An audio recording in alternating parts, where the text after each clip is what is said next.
देखिए, ये जो हम विश्लेषण कर रहे हैं, इसका मकसद किसी पार्टी का समर्थन करना या किसी पर उंगली उठाना बिल्कुल नहीं है। हम तो बस अरुणाचल प्रदेश के कोलोरियांग को एक केस स्टडी की तरह देख रहे हैं, ताकि हम समझ सकें कि हमारा लोकतंत्र, हमारी व्यवस्था काम कैसे कर रही है, उसकी सेहत कैसी है। ये सिर्फ नंबरों का खेल नहीं है। हम कोशिश करेंगे कि इन आंकड़ों के पीछे की जो असली कहानी है, जो जमीनी हकीकत है, उसे समझें। वो कौन से पैटर्न हैं जो किसी एक इलाके का भविष्य तय कर देते हैं। तो हमारा पूरा ध्यान भारत के इस दूर दराज लेकिन रणनीतिक तौर पर बहुत ही अहम हिस्से पर है, कुरुंग कुमे जिले का कोलोरियांग। ये बस एक विधानसभा क्षेत्र नहीं है, ये इलाका चीन की सीमा से सटा हुआ है, बहुत संवेदनशील है। तो यहाँ की जमीन की नब्ज को समझना, यहाँ के लोगों की उम्मीदों को महसूस करना, ये सिर्फ चुनावी विश्लेषण नहीं है, बल्कि ये राष्ट्रीय सुरक्षा और शासन को समझने के लिए भी बहुत जरूरी है। चलिए एक नजर डालते हैं कि हम इस पड़ताल को आगे कैसे बढ़ाएंगे। हमने इसे 6 हिस्सों में बांटा है। हम पहले जमीनी हकीकत को समझेंगे, एक तरह से कहें तो बीमारी का पता लगाएंगे, और फिर हम एक मुमकिन समाधान की तरफ बढ़ेंगे, एक ऐसा खाका जो व्यवस्था में नई जान फूंक सके। तो आइए शुरू करते हैं। तो सबसे पहले आइए कोलोरियांग की मिट्टी और वहां के लोगों को समझते हैं। ये एक ऐसा इलाका है जो लगभग पूरी तरह से 97% ग्रामीण है। यहाँ मुख्य तौर पर नियशी, बांगरू और पुरोइक जनजातियां रहती हैं। इनकी जिंदगी पहाड़ों, जंगलों और नदियों के इर्द गिर्द घूमती है। इनकी रोजी रोटी, इनकी संस्कृति और इनका रोज का संघर्ष, यही सब यहाँ की राजनीति की असली नींव है। तो वो कौन से मुद्दे हैं जो यहाँ के लोग हर रोज महसूस करते हैं? सबसे बड़ा मुद्दा है कनेक्टिविटी, यानी सड़कें। खासतौर पर नेशनल हाईवे 713, जो इस इलाके की लाइफलाइन होनी चाहिए, वो सालों से अधूरी पड़ी है। और सोचिए, जब सड़कें नहीं होती तो हर जरूरी चीज का दाम आसमान पर पहुंच जाता है, चाहे वो चावल नमक हो या फिर दवाई। नौजवानों के लिए कोई स्थानीय रोजगार नहीं है और पूरी की पूरी अर्थव्यवस्था खेतीबाड़ी पर ही टिकी हुई है। ये सिर्फ चुनावी वादे नहीं हैं, ये वो रोज की मुश्किलें हैं जो लोगों की जिंदगी पर सीधा असर डालती हैं। अब आते हैं 2024 के चुनाव नतीजों पर, और यहीं पर एक बहुत बड़ी पहेली हमारे सामने खड़ी हो जाती है। जब जमीन पर इतनी शिकायतें हों, इतनी मुश्किलें हों, तो फिर चुनाव के नतीजे इतने एक तरफा कैसे हो सकते हैं? चलिए इस चुनावी भूस्खलन की परतें खोलकर इसके पीछे की कहानी को समझने की कोशिश करते हैं। इस नंबर पे गौर कीजिए, 90.53%। ये बीजेपी के उम्मीदवार पानी ताराम को मिला वोट शेयर है। आप सोचिए, ये कोई मामूली जीत नहीं है, ये तो एक तरह से अविश्वसनीय जीत है।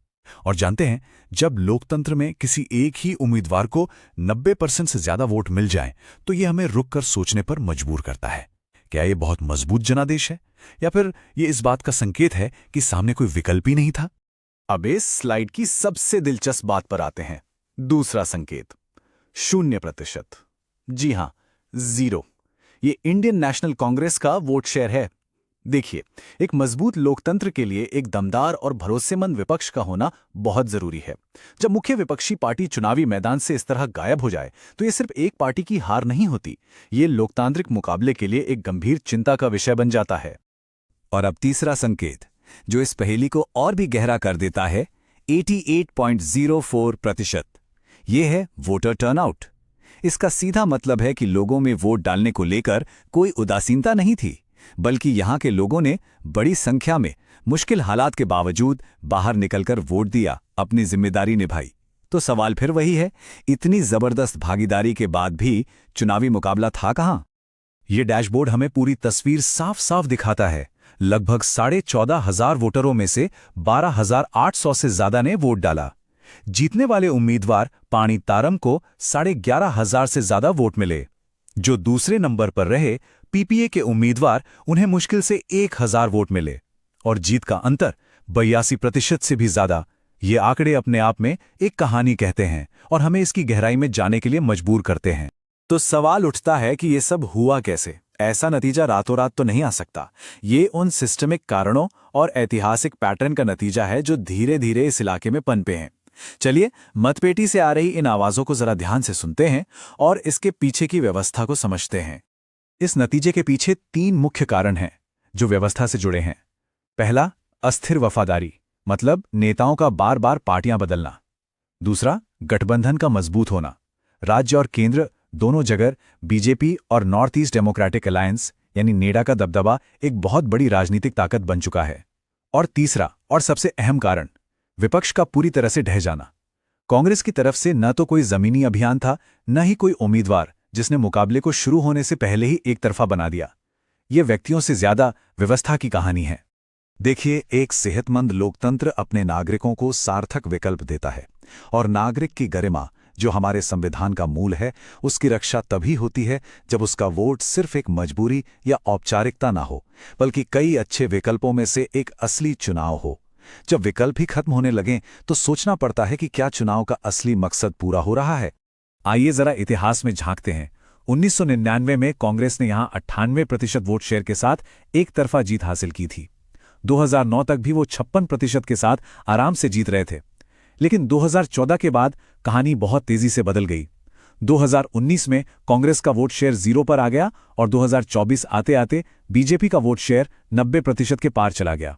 ये दिखाता है कि कांग्रेस का जमीनी आधार कैसे धीरे धीरे करके पूरी तरह खत्म हो गया।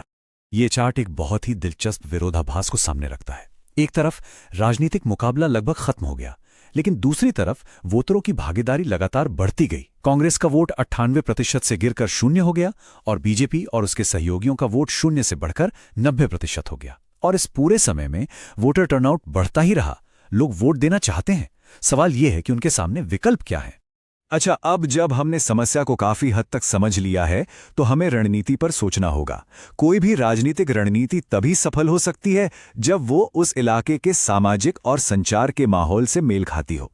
कोलोरियांग में क्या काम करता है और क्या नहीं, इसे समझना एक रणनीतिक चौराहे पर खड़े होने जैसा है। ये स्लाइड एक बहुत जरूरी बात बताती है। कुरुंग कुमे जिले में साक्षरता दर लगभग 49% है, जबकि पूरे भारत का औसत 74% है। इसका सीधा मतलब यह है कि यहाँ टीवी, अखबार या सोशल मीडिया के बड़े बड़े कैंपेन शायद उतने असरदार न हों। यहाँ तो व्यक्तिगत संपर्क, आमने सामने की बातचीत और समुदाय के अंदर बना भरोसा ही कम्युनिकेशन का सबसे ताकतवर जरिया है। तो यहाँ से आगे का रास्ता क्या है? अब हम समस्या का पता लगाने से आगे बढ़कर एक साफ एक्शन लेने लायक प्लान की तरफ बढ़ते हैं। ये किसी भी राजनीतिक ताकत के लिए जमीन पर भरोसा दोबारा बनाने और एक सार्थक विकल्प पेश करने का एक ब्लूप्रिंट हो सकता है। मतलब डायग्नोसिस से एक्शन तक का एक सीधा रास्ता। तो हमारी समझ ये कहती है कि यहां एक 4 तरफा रणनीति चाहिए। हम इसे चतुर्मुख सिद्धांत कहते हैं।